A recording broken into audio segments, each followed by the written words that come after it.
Assalamualaikum warahmatullahi wabarakatuh. Perkenalkan, nama saya Hermawan Wahyu Prayoga, mahasiswa jurusan akuntansi Uniswa.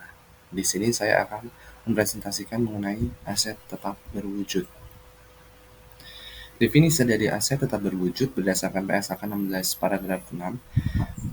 Aset tetap merupakan aset yang dimiliki perusahaan yang mempunyai wujud yang digunakan untuk proses produksi atau penyediaan barang atau jasa untuk direntalkan kepada pihak lain atau untuk tujuan administratif dan diharapkan untuk digunakan selama lebih dari satu periode. Aset tetap meliputi tanah, bangunan, dan peralatan seperti mesin, perabot, dan peralatan. Karakteristik dari aset tetap yaitu digunakan dalam operasi dan tidak untuk dijual kembali. Kemudian sifatnya adalah jangka panjang dan biasanya didepresiasikan. Kemudian memiliki substansi fisik atau bentuk fisik. Kemudian terkait dengan penentuan harga perolehan aset tetap. Yang pertama berkaitan dengan tanah, yakni seluruh biaya untuk mendapatkan tanah sampai tanah tersebut siap untuk digunakan. Komponen dari harga perolehan aset tetap antara lain yang pertama harga beli, kemudian yang kedua biaya pengurusan seperti hak kepemilikan atas tanah, notaris, dan biaya pendaftaran hak atas tanah. Kemudian yang ketiga, perbaikan lahan tambahan yang memiliki umur tidak terbatas. Kemudian yang keempat, biaya meratakan tanah, pengisian, pengeringan, dan pembersihan. Dan yang kelima, tangguhan hak badai, hipotek, atau sitaan atas properti. Kemudian perolehan aset tetap gedung, yaitu meliputi seluruh biaya yang berhubungan langsung dengan pembelian atau konstruksi. Untuk pembelian, itu meliputi harga beli, biaya penutupan, dan komisi broker real estate. Kemudian ada renovasi, penggantian atau perbaikan atap, lantai, kabel listrik, dan pipa. Kemudian untuk biaya konstruksi, itu meliputi harga kontrak ditambah dengan biaya free arsitek, izin bangunan, dan biaya penggalian. Kemudian untuk penentuan harga aset tetap, harga perolehan aset tetap untuk peralatan meliputi seluruh biaya yang terjadi untuk memperoleh peralatan dan membuatnya siap untuk penggunaan yang dimaksudkan. Komponennya meliputi harga beli, kemudian biaya pengiriman dan penanganan, asuransi peralatan selama transit, kemudian biaya perakitan dan instalasi, biaya pelaksanaan uji coba, dan biaya dasar fondasi khusus jika diperlukan. Kemudian yang berikutnya adalah depresiasi. Depresiasi merupakan proses pengalokasian harga perolehan aset berwujud menjadi beban dalam cara yang sistematis dan rasional pada periode yang telah diperkirakan dari manfaat sampai dengan penggunaan aset. Bentuk alokasi biaya atas aset jangka panjang itu untuk fixed aset berupa depresiasi, intangible berupa amortisasi, dan natural resources adalah berupa deflasi. Faktor-faktor di dalam penghitungan depresiasi untuk yang pertama berkaitan dengan harga perolehan, yaitu meliputi seluruh biaya yang terjadi untuk memperoleh peralatan ataupun aset tetap dan membuatnya siap untuk penggunaan yang dimaksudkan. Kemudian ada terkait dengan umur ekonomis, yaitu estimasi masa manfaat yang diperkirakan berdasarkan kebutuhan untuk perbaikan, masa pelayanan, dan kerentanan untuk daluarsa. Kemudian yang ketiga ada nilai residu, yaitu berupa estimasi nilai aset pada akhir umur masa manfaat atau ekonomisnya. Kemudian metode depresiasi. Ada 4 metode depresiasi yang biasa digunakan. Yang pertama straight line method atau metode garis lurus. Kemudian yang kedua activity method. Kemudian yang ketiga ada declining balance method. Yang keempat sum of the years digit. Untuk metode yang pertama yaitu terkait dengan straight line method. Straight line method ini merupakan beban yang jumlahnya sama setiap tahun. Biaya yang dapat didepresiasikan atau depreciable cost itu merupakan harga perolehan dikurangi dengan nilai residu. Contohnya ini ada harga perolehan atas suatu aset tetap dengan harga perolehan 13.000, kemudian nilai residunya adalah 1.000, maka depreciable cost-nya adalah 12.000 dengan masa manfaat selama 5 tahun. Maka untuk annual depreciation expense-nya adalah sebesar 2.400. Jadi untuk selama 5 tahun, per tahunnya adalah beban depresiasinya adalah 2.400. Untuk jurnalnya adalah beban penyusutan pada akumulasi penyusutan sebesar 2.400. Kemudian yang kedua ada activity method. Perusahaan mengestimasikan unit aktivitas total untuk menghitung biaya depresiasi per unit. Beban bervariasi berdasarkan unit aktivitas yang dilakukan atas mesin atau peralatan atau aset tetap tersebut. Kemudian biaya yang dapat didepresiasikan adalah harga perolehan dikurangi dengan nilai residunya. Untuk ilustrasinya, yaitu ada kendaraan dengan harga perolehan $13.000 dibeli pada awal tahun 2011. Nilai residu pada akhir masa manfaat adalah $1.000, kemudian memiliki masa manfaat selama 5 tahun. Kemudian ada estimasi mampu menjalankan usaha atau mampu dijalankan dengan menempuh jarak 100.000 mil. Nah, untuk depreciable cost-nya adalah 12.000 dikurangi dengan nilai residu sebesar 13.000 dikurangi dengan 1.000, yaitu 12.000 untuk depreciable cost. Kemudian dibagi dengan total unit of activity sebesar 100.000 mils. Kemudian didapatkan depreciation cost per unit adalah 0,12. Kemudian dari depreciable cost per unit tersebut dikalikan dengan unit of activity during the year atau aktivitas selama 1 tahun, yaitu sebesar 15.000. Maka untuk depreciation expense pada tahun 2011 adalah sebesar 1.800. Untuk dari 2011-2012 hingga tahun 2015 dan unit activity-nya, kemudian nanti akan ditemukan untuk nilai depresiasi setiap tahunnya. Untuk jurnalnya adalah beban penyusutan pada akumulasi penyusutan untuk tahun 2011 berarti sebesar $1.800. Kemudian yang metode yang ketiga adalah declining balance method. Ini merupakan penurunan beban depresiasi tahunan selama masa ekonomis suatu aset. Tarif saldo menurun sama dengan 2 kali tarif garis lurus. Tarif diaplikasikan ke nilai buku. Untuk ilustrasinya, kendaraan dengan harga perolehan 13.000 dibeli pada awal tahun 2011. Nilai residu pada akhir masa manfaat adalah $1.000. Memiliki masa estimasi masa manfaat selama 5 tahun. Untuk nilai awal buku adalah 13.000. Kemudian tarif saldo menurun adalah 40% karena dalam 5 tahun adalah 100% dibagi 5 adalah 20%, kemudian 2 kali dari tarif saldo tarif garis lurus, yaitu 2 kali 20, 40%, kemudian beban depresiasi tahunan untuk di tahun 2011 adalah 5.200. Sehingga untuk tahun 2011 sampai 2015, maka beban depresiasinya akan berbeda-beda. Untuk jurnal untuk beban depresiasi dengan menggunakan declining balance method pada tahun 2011 adalah beban penyusutan pada akumulasi penyusutan sebesar 5.200. Kemudian metode depresiasi yang keempat adalah sum of the years method. Metode depresiasi ini mengambil prediksi umur aset dan menjumlahkan digit untuk setiap tahun atau yang lebih dikenal dengan metode sum of the year method. Ilustrasinya adalah perusahaan membeli mesin pada tanggal 30 September 2007. Mesin dibeli pada harga $130.000. Kemudian perusahaan mengestimasikan nilai residu sebesar $15.000. Masa manfaat diestimasikan selama 5 tahun.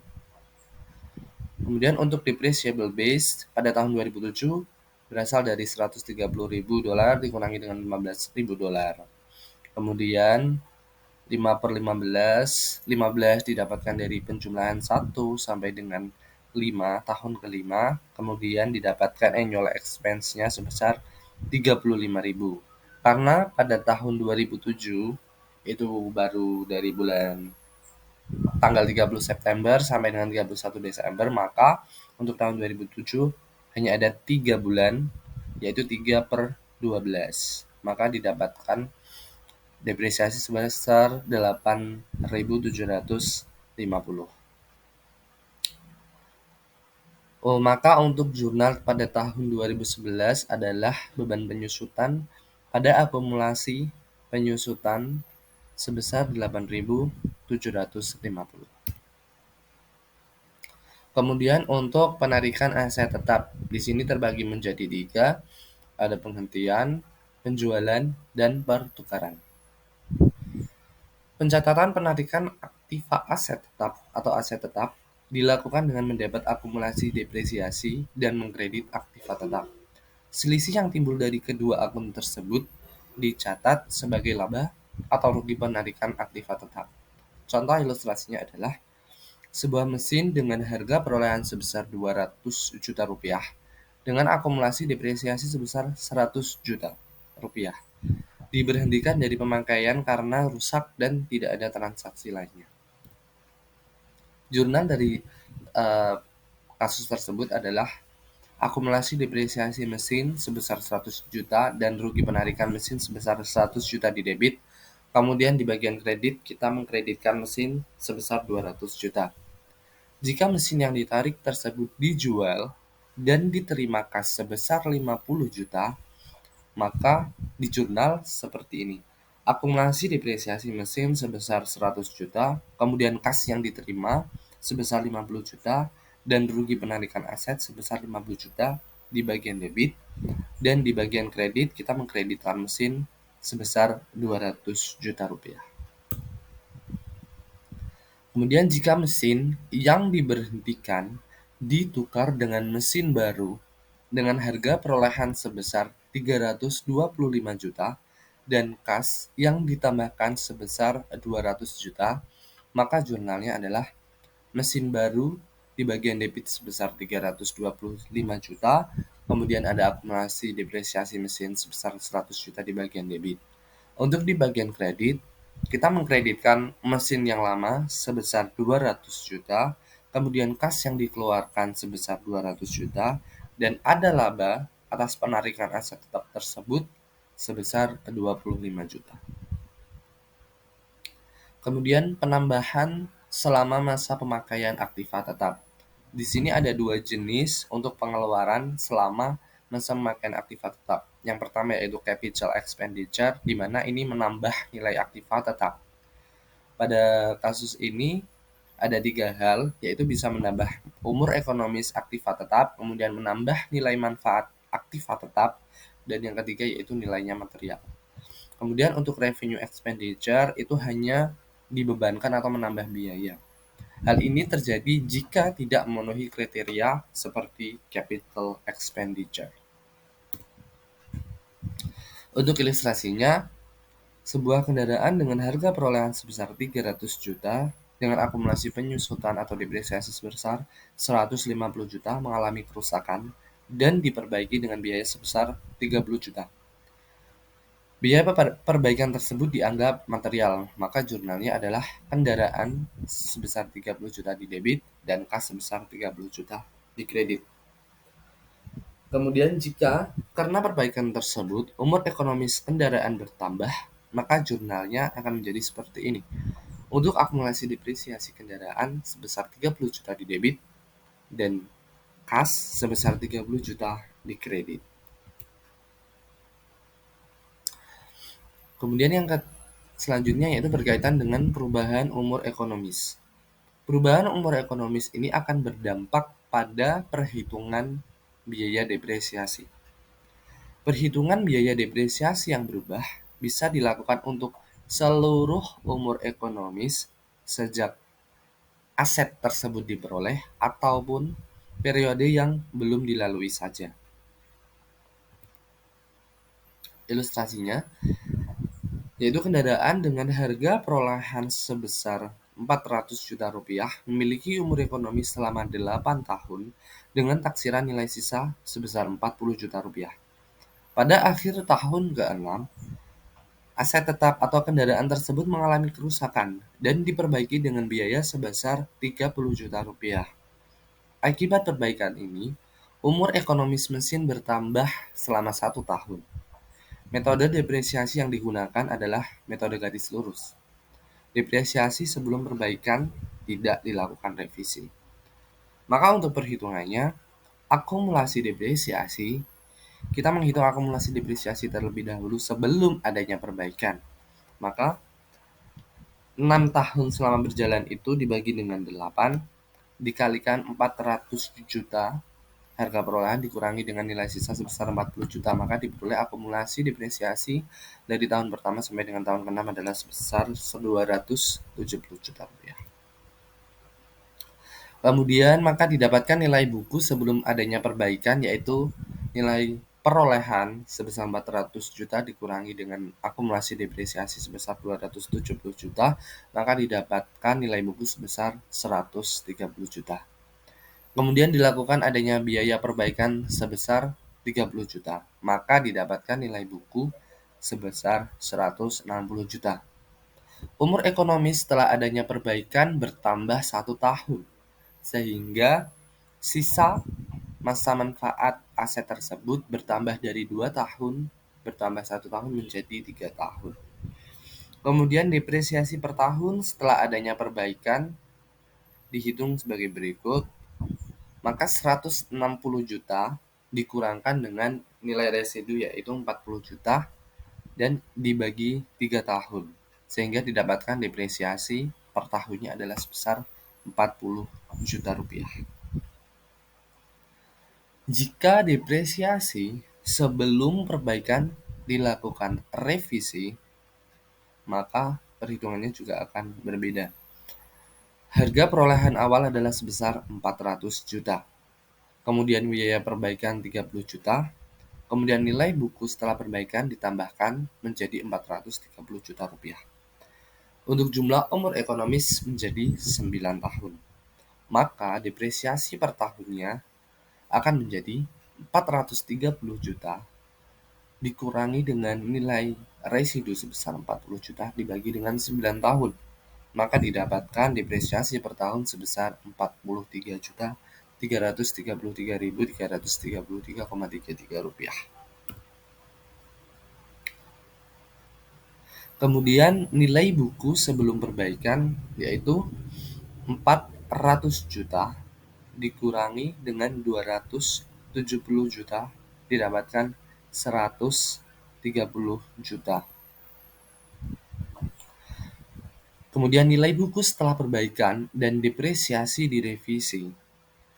Akumulasi depresiasi pada akhir tahun ke-6 yaitu sebesar 6 dikalikan 43 juta 333.333,33 rupiah sebesar 260 juta rupiah. Kemudian total harga perolehan setelah direvisi yaitu sebesar 430 juta rupiah. Kemudian akumulasi depresiasi berubah menjadi 260 juta rupiah. Maka nilai buku setelah adanya revisi itu menjadi 170 juta rupiah. Kemudian kenaikan nilai buku itu terjadi karena setelah adanya revisi nilai buku menjadi 170 juta rupiah dibandingkan dengan nilai buku sebelum revisi adalah 130 juta rupiah, maka terjadi kenaikan nilai buku sebesar 40 juta rupiah. Kemudian jurnal untuk mencatat kenaikan nilai buku tersebut dengan mendebet akumulasi depresiasi kendaraan sebesar 40 juta dan mengkredit laba ditahan atau retained earning sebesar 40 juta rupiah. Demikian presentasi terkait dengan aset tetap berwujud yang dapat saya sampaikan. Apabila ada kurang lebihnya saya mohon maaf. Wassalamualaikum warahmatullahi wabarakatuh.